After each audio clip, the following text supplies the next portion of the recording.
감사합니다.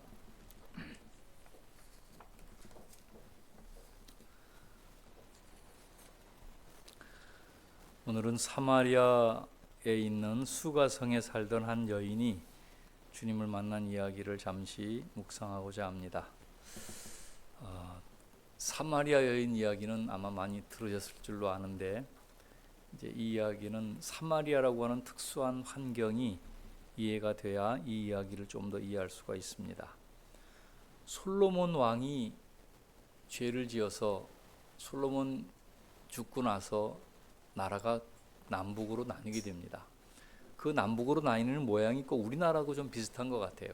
남쪽으로 북쪽으로 둘로 나뉘게 되는데, 그렇게 서로 이렇게 아웅다웅하고 싸우다가 남쪽은 다윗 왕조가 계속 왕위를 잇고, 북쪽은 이제 자기들이 반란을 일으키고 한 사람들이 이렇게 왕위를 잡아가지고 얼마 동안 유지가 되다가 두 나라가 다 망하게 됩니다. 북쪽 왕국 이스라엘은 722년 BC 722년에 아수르라고 하는 나라가 와가지고 그 나라를 멸망시키고 나서 아수르의 정책이 뭔가 하면은 북왕국에 살고 있는 이 사람들을, 그 당시에 이제 사마리아가 그 수도였는데, 그 사마리아에 있는 사람들을 전부 잡아가지고 자기네 아수르 땅으로 데리고 갔어요.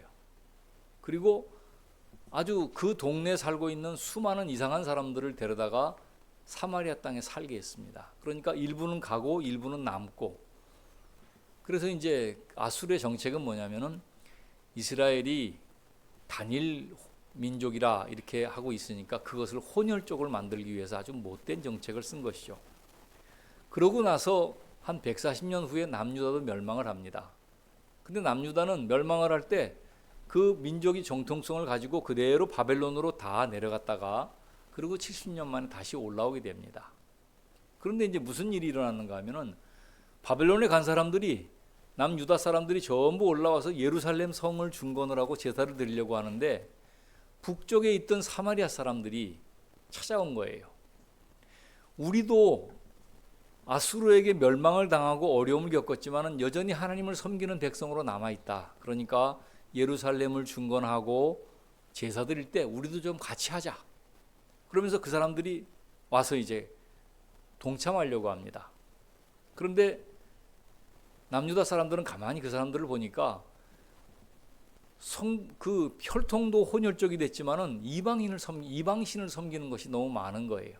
그러니까 당신들은 여기 참석 못합니다 하고 딱 잘라버렸어요. 그리고 백성들한테 사마리아 땅을 가지도 말고 접촉도 금지해라. 그래서 딱 단절을 시켜버렸어요. 우리나라처럼 남북한이 단절된 것처럼 딱 단절을 시켜서 오도 가도 못하게 했어요. 그러고 나서 그 이제 때가 한 450년 전인데, 예수님 오시기 450년 전부터 450년 동안에 또 남유다에 있는, 성경에 나와 있지 않은 마카비라고 하는 그 왕국이 있었는데, 그때 장군이 들어가 가지고 이제 북왕국에서는 어떻게 사마리아에서는 뭐라고 가르쳤는가 하면은 아브라함이 이삭을 드린 것이 바로 여기 있는 그리심산이다. 예루살렘이 아니고 그리심산이라고 있는 산이 있는데 여기서 바로 아브라함이 이삭을 제물로 드린 것이다. 이렇게 가르쳤어요. 그러면 정통성이 생기니까. 그러니까 이 남쪽에 있는 장군이 올라가 가지고 그 그리심산의 제단을 싹 회파해 버렸어요. 그러고 나서 이제 오가지도 않고 단절돼 있습니다. 자, 그래 성경을 한번 보세요. 성경 4장에 보면은 4장에 4절에 3절부터 보세요. 3절에 유대를 떠나사 다시 갈릴리로 가실새 사마리아를 통과하여야 하겠는지라. 왜 사마리아를 통과했다고 했을까? 오도 가도 못하고 딱 막 단절된 그 지역이 있기 때문에 예수님 여기 성경에서도 유대는 여기 남쪽이고 북쪽은 갈릴리인데 그 중간에 사마리아가 껴 있어요. 그러니까 사마리아를 통과하여야 하겠는지라 라고 성경이 쓰인 겁니다. 그 역사를 가지고 있는 것이에요. 근데 여기는 보통 사람은 지나가지 않습니다. 그리고 단절되어 있고 접촉하는 것도 금지가 되어 있어요. 그러니까 유대인들은 사마리아 사람들하고는 접촉도 하지 마라. 법적으로 금지를 시켜가지고 그렇게 이제 지켜오고 있습니다. 그런데 예수님께서는 그것을 무시하시고 들어가신 것이죠. 자, 4, 5절에 보세요. 성경을 그대로 보시면 좋을 것 같아요. 사마리아에 있는 수가랴 하는 동네에 이르시니 야곱이 그의 아들 요셉에게 준 땅이 가깝고 또 거기 야곱의 우물이 있더라. 그러니까 수가라는 동네가 있고 거기서 가까이 있는 곳에 야곱의 우물이 있어요. 예수께서 길 가시다가 피곤하여 우물 곁에 그대로 앉으시니 때가 6시쯤 되라. 6시면 지금의 12시입니다. 예, 지금이 12시예요. 3시면은 3시라 그러면은 오전 9시에 우리한테. 그러니까 예수님께서 3시에 십자가를 못 박혀서 12시를 지나서 오후 9시에 운명하셨어요. 그러니까 6시간 동안 계신 것이죠. 자, 시간이 이제 우리의 개념하고 좀 다르니까 7절입니다. 사마리아 한 사람이 물을 기르러 왔는데 예수님께서 그 여자에게 물을 좀 달라. 제자들은 먹을 걸 사러 사마리아 성으로 들어갔고 물을 좀 달라. 그러니까 사마리아 여인이 하는 말이 맞죠? 당신은 유대인으로서 어찌하여 사마리아 여인이 나에게 물을 달라 하나이까? 당신은 유대인인데 우리가 법적으로 금지되어 있고 교통을 못하게 되어 있는데 왜 나에게 물을 달라고 합니까? 라고 묻습니다. 여기 보세요. 유대인이 사마리아인과 상종하지 아니함이로라. 서로 얼굴을 대하지 않고 만나지도 않는 그런 입장이었습니다. 근데 예수님께서 이제 여기서 말씀을 쭉 해나가십니다. 자, 오늘 이 말씀에서요, 이 사마리아 여인을 이제 전체적으로 말씀을 이렇게 보면은 사마리아 여인은 난 12시에 물을 기르러 올 수밖에 없는 여인입니다. 그러니까 사마리아 성에도 우물이 있어요. 사마리아 성에도 우물이 있는데 그 우물 말고 사마리아 성에서 800m나 1km 정도 떨어져 있는 이 야곱의 우물까지 물을 기르러 와야 하는 여자입니다. 난 12시에. 그 말이 무슨 말인가 하면 보통 여자들이 물을 깃는 시간은 아침과 저녁이에요. 선선할 때. 그런데 사마리아 여인은 12시에 와서 물을 깃는 거예요. 왜? 자신의 삶이 온전하지 못하니까. 내 보일 것이 없는 것이에요. 사람들이 그 여자를 보면 이렇게 손가락질을 합니다. 그러니까 이 여인은 12시에 다른 사람들은 다 편안히 쉬고 있을 한낮에 물을 기르러 온 그 사람입니다. 그래서 이 사마리아 여인을 가만히 보면서 오늘 전체 말씀에서 가장 중요한 개념이 바로 이것입니다. 사마리아 여인, 소외된 자를 말합니다. 사마리아 여인은 소외됐어요. 근데 예수님 당시에 소외된 사람이 꽤 많이 있었죠. 질병에 걸려가지고 혈류병, 유출병이나 문둥이들, 한센시병을 걸린 사람들이나 이런 질병이 걸려서 소외된 사람도 있었고 또 한 부류는 정치적으로 소외된 이 세리와 같은 사람들도 이렇게 소외된 자였습니다. 과부는 당연히 소외된 사람들이고 이런 소외된 사람들이 예수님 당시에 많이 있었습니다. 근데 그 중에 대표적인 여자 중에 하나가 이 사마리아 여인입니다. 사마리아 여인에게 남편이 5이었다고 얘기하는데 이것은 참으로 그 얘기를 들어도 이 여인이 얼마나 어려운 삶을 살았겠구나 하는 생각을 하게 됩니다. 보통 남편 하나 가지고 하나와 같이 결혼해서 살아도 이렇게 어려운 삶인데 남편이 계속 바뀌는 거예요. 이제 법적으로 바뀌었는지 그건 나와 있지 않지만 어쨌든 내 남편이 5이었다 하는 예수님 말씀을 들으면 이 여인은 아주 몹시 고단한 삶을 산 여인이다 이렇게 알 수 있습니다.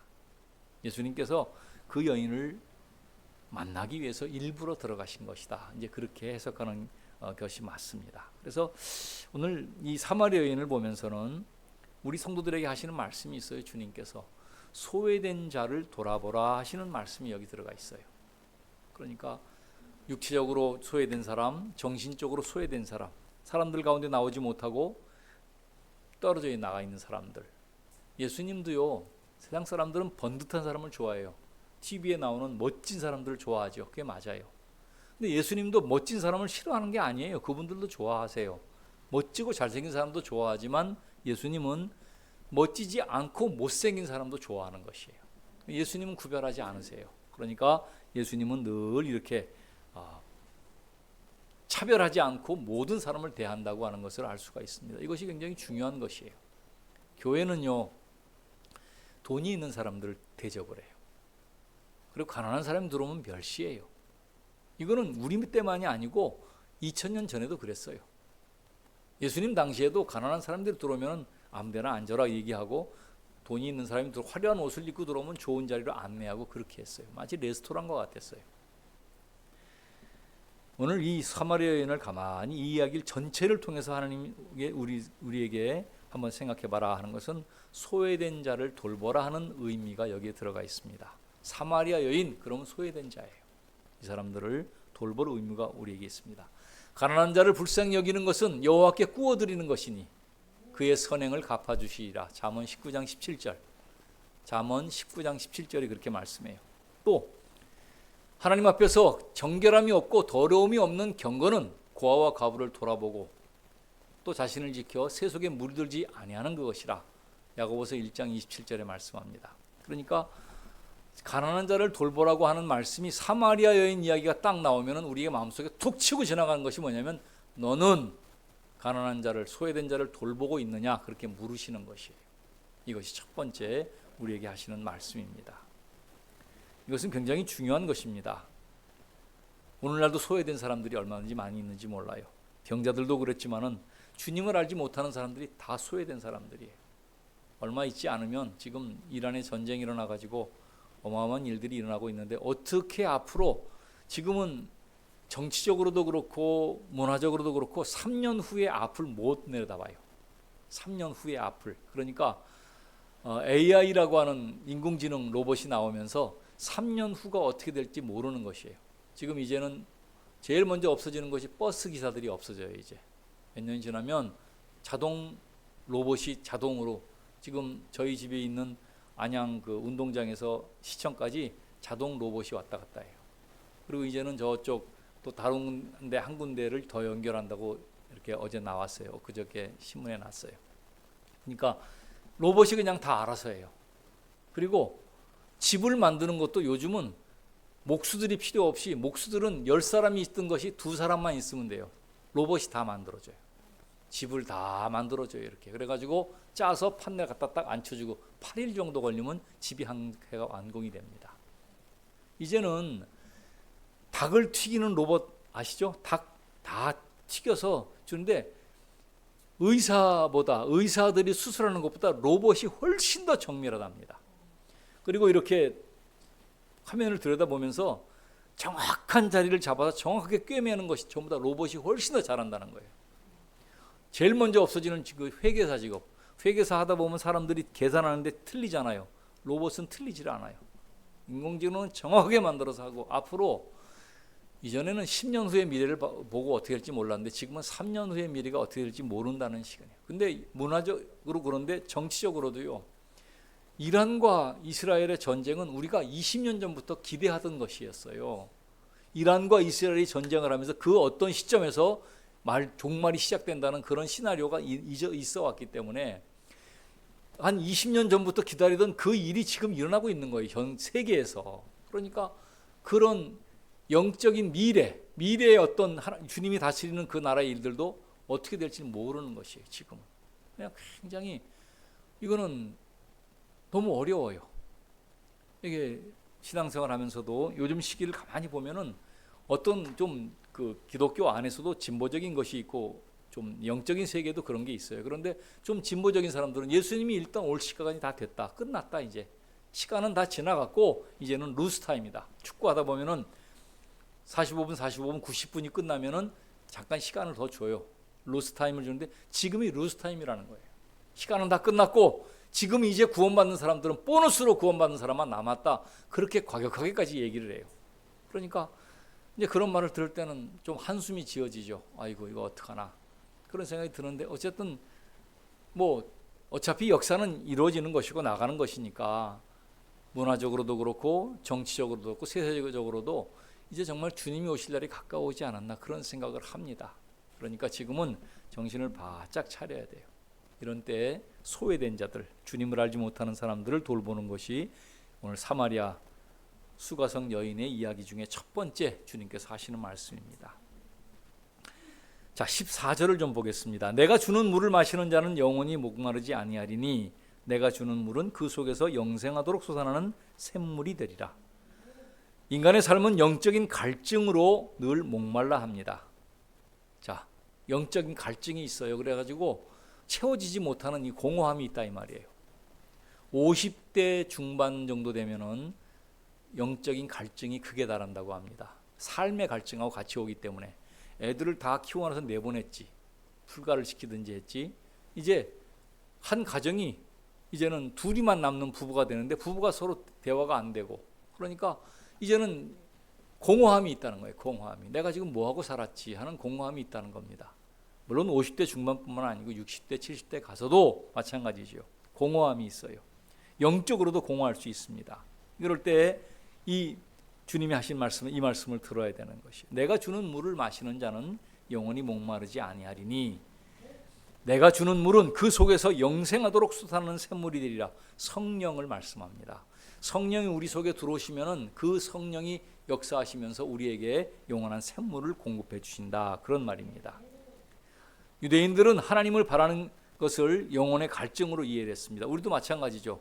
하나님을 바라는 것이 영혼의 갈증이에요. 갈증이 있는데 이 갈증은 예수님 안에서 해결이 됩니다. 하나님이여, 사슴이 시냇물을 찾기에 갈급한 같이 내 영혼이 주를 찾기에 갈급합니다. 이런 기도의 제목과 간증들이 많습니다. 성경에 보면은 시편에 많이 나와요. 이 갈증을 해소하는 것은 예수님을 믿고 성령을 받는 것입니다. 예수님을 믿고 회개하면 성령을 부어주세요. 믿는 사람도 더 성령 충만을 간구해야 됩니다. 술 취하지 말라, 이는 방탕한 것이니 오직 성령으로 충만을 받으라. 에베소서 5장 18절 말씀입니다.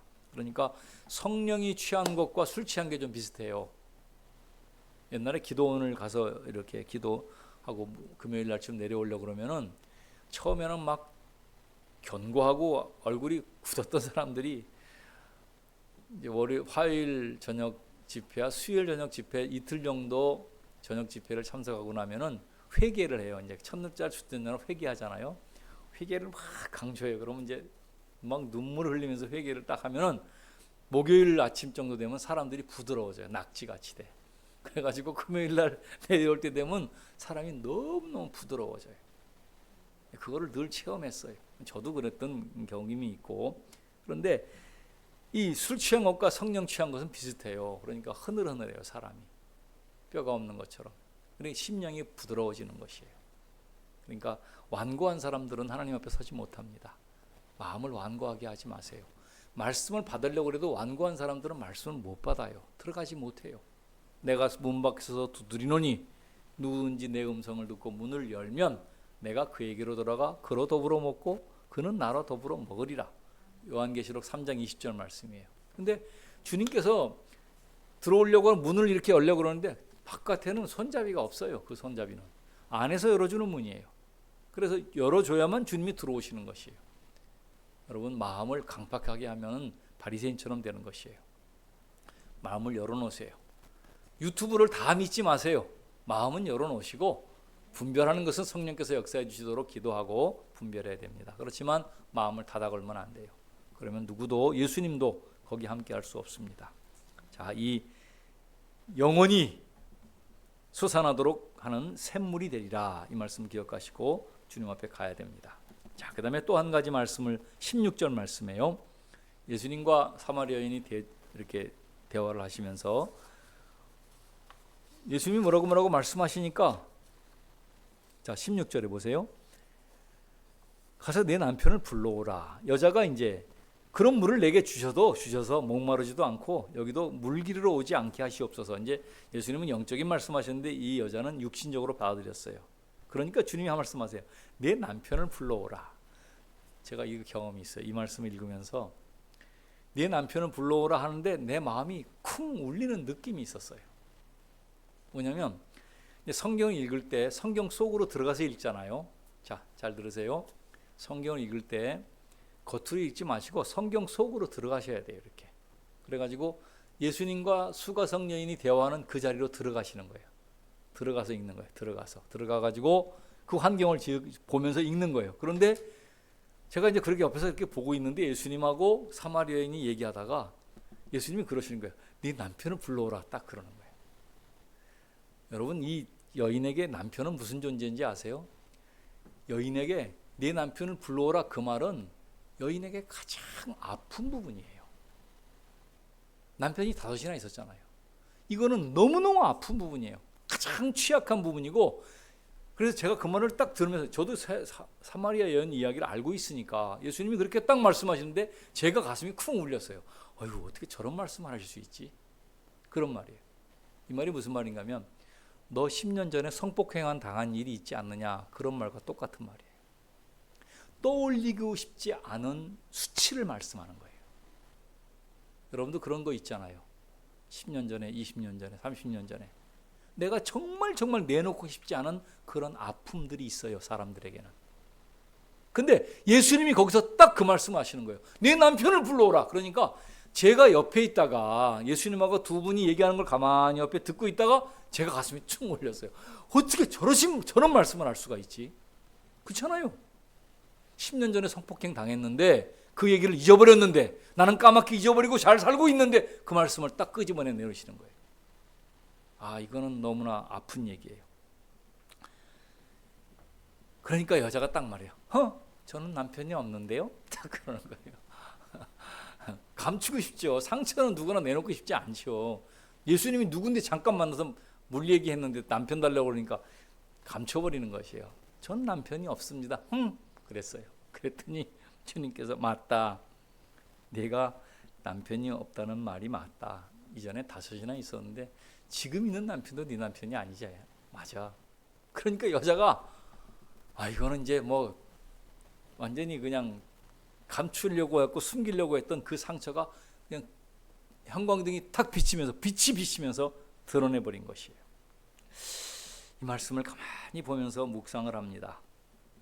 왜 그랬을까? 주님은요, 위로하시는 분이지 들춰내시는 분이 아니에요. 주님은 감싸주시는 분이지 두들겨 패는 분이 아니에요. 여호와께 돌아가자. 그가 우리를 찢으셨으나 도로 낫게 하실 것이요 싸매어 주실 것입니다. 호세아 6장 1절에서 말씀하는데, 예수님은 감싸주시고 도와주시는 분이지 들춰내고 파헤치는 분이 아니세요. 그런데 그 여인에게는 그 말씀을 하신 거예요. 아주 특수한 경우예요. 이 경우는. 네 남편을 불러오라. 맞아, 네 남편이 지금 5명이 있었고 지금 남편도 네 남편 아니다. 이걸 가만히 묵상하면 이제 주께서 이렇게 하신 의도가 있어요. 주님 말씀입니다. 치유받으려면 상처를 내놓으라, 그런 말이에요. 치유받기 위해서는요, 감춰두면 안 되는 것이에요. 치유받기 위해서는 자기 것을 드러내놔야 주님이 치유해 주시는 것이에요. 병도 마찬가지고, 병원에 가서 의사가 무슨 말을 하는데 자기 속에 있는 질병을 내놓지 않아요. 그러면 치료를 못하는 것이에요. 문진을 할 때 가서 병원이 의사가 물어요. 어디가 아픕니까? 어떻게 아팠습니까? 물어보면 솔직하게 다 내놔야 돼요. 그러면 치유해 주세요. 여기서 주님께서 하시는 말씀이 바로 그것이에요. 치유받으려면 상처를 내어놓아라. 사람한테 내놓을 필요는 없어요. 사람한테 치유받은다면 의사한테 가서는 내놓을 질병이 있지만은 자기의 질병들을 사람들 앞에 내놓을 필요가 없어요. 여기 산 넘어가면 우리들 교회라고 하는 교회가 있는데 그 교회에서 그걸 참 잘해요. 김양재 목사님이 사람들을 치유하는 그런 일을 참 잘해요. 근데 거기는 분위기를 그렇게 만들었어요. 자기가 내놓아도 창피하지 않도록 만들어놨어요. 교회를, 시스템을. 그러니까 거기서는 자기가 잘못한 거를 고백을 해요. 그리고 고백을 시켜요. 또 세미나를 참석했더니 어떤 사람이 나와서 딱 얘기하는 거예요. 저는 아들이 없어서 둘째 마누라를 봤습니다. 그런 얘기를 하는 거예요. 그러니까 아이고, 저 장로님이 돌았나 저런 말을 하나 그랬어요. 그랬더니 그분이 새신자를 이렇게 오면은 영접하는 사람인데, 새신자 오는데 딱 자기가 그 새신자들을 모아놓고 하는 말이에요. 저는요, 바람을 펴갖고 둘째 부인을 봐서 애를 낳습니다.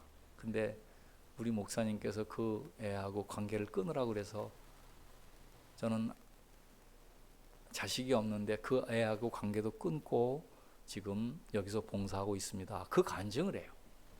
그러니까 그 간증 속에서 자기의 잘못을 내놓고 얘기하는 것이에요. 또 한 사람이 간증을 하는데 보니까 저는요, 저도 간음을 했는데요, 제가요 본부인을 제 남편 그 사람하고 있는 본부인을 전도해서 우리 교회 같이 다니고 있어요. 그런 얘기를. 아이고 기가 막힌 얘기인데, 아이 거기서 얘기를 하는 거예요 그냥. 근데 옆에 사람들이 아무렇지도 않아요. 아이 저것들이 정신이 있나. 또 한 여자가 딱 나와서 하는 말이, 저는요 동성연애 하고 있다가요 목사님이 하지 말라고 그래서 그거 끊고 지금 따로 살고 있어요. 교회에서 부서는 따로 봉사하고 있어. 이런 얘기를 자연스럽게 해요. 제가 거기를 이제 제가 2번 세미나를 참석을 했었는데, 분위기가 그렇게 만들어지니까 그렇게 말해도 이상하지 않은 것이에요. 자기의 상처를 드러내고 그걸 드러내도록 목사님이 그렇게 안내를 하세요. 그러니까 거기서는 그렇게 드러내도 불문제가 없어요. 저는 그걸 보면서 가족이라는 생각을 했어요. 가족은 상대방이 상처를 드러내면 감싸주는 사람이 가족이에요. 내 이성을 가지고 어떻게 저럴 수가 있어, 그러면 가족이 아니에요. 아직까지 가족은 누구냐면, 그런 얘기를 딱 들었을 때 아이고 내 아픔이야, 누가 어려움을 당했다 그러면 내 아픔이야, 그러면 가족이고, 어이구 저건 아니지 그러면 가족이 아니에요. 아직 이웃집 사람이에요. 치유를 받으려면 상처를 내놓아야 돼요. 그게 주님 말씀이에요. 내가 치유를 받고 싶으냐, 그게 여인에게 말하는 그 말씀이에요. 네 남편을 데려오라. 그래 주님께 나와서 또 우리가 영적인 치유를 받기 위해서는 그렇게 내놓는 것이 필요해요. 그래서 주님 앞에 나와서 이렇게 안내는 것이 필요합니다.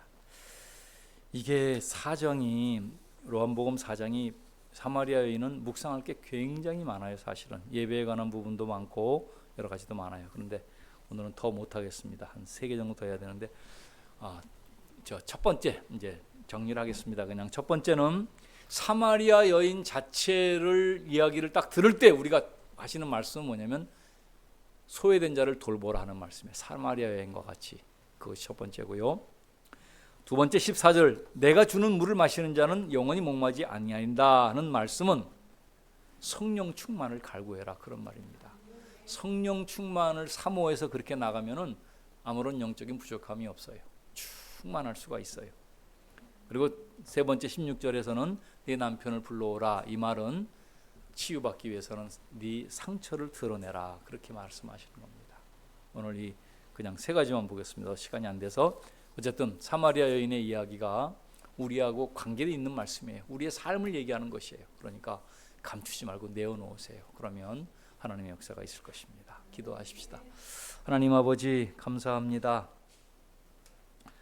성경 말씀은 묵상하면 묵상할수록 얼마나 우리에게 진리와 기쁨과 감사를 가져다 줍니다. 사실은 우리가 그렇게 살아왔습니다. 정말 힘들고 어려운 삶을 살았고, 정말 내놓으면 부끄러워서 말도 못할 그런 사건들을 우리가 경험하며 이제까지 살아왔습니다. 하나님 아버지, 우리 주님은 그것 한 사람 한 사람을 그냥 책망하지 않으시고 그대로 받아주시면서 안아주셨습니다. 주님, 이 모든 것을 감사합니다. 주님의 그 은혜가 있어 우리도 우리 자신을 용서하고 또 다른 사람들을 용서할 용기가 생겼습니다. 거룩하신 주님, 주의 은혜로 함께 하셔서 이 사랑을 가지고 이 주님의 은혜를 전할 수 있도록 도와주옵소서. 오늘 말씀처럼 소외된 자를 돌보고 또 성령 충만을 간구하고 또 주님 앞에서 상처를 치유받기 위해서 이 상처를 주 앞에 보여드리는 그런 은혜가 있게 하옵소서. 예수님의 이름으로 기도하옵나이다. 아멘.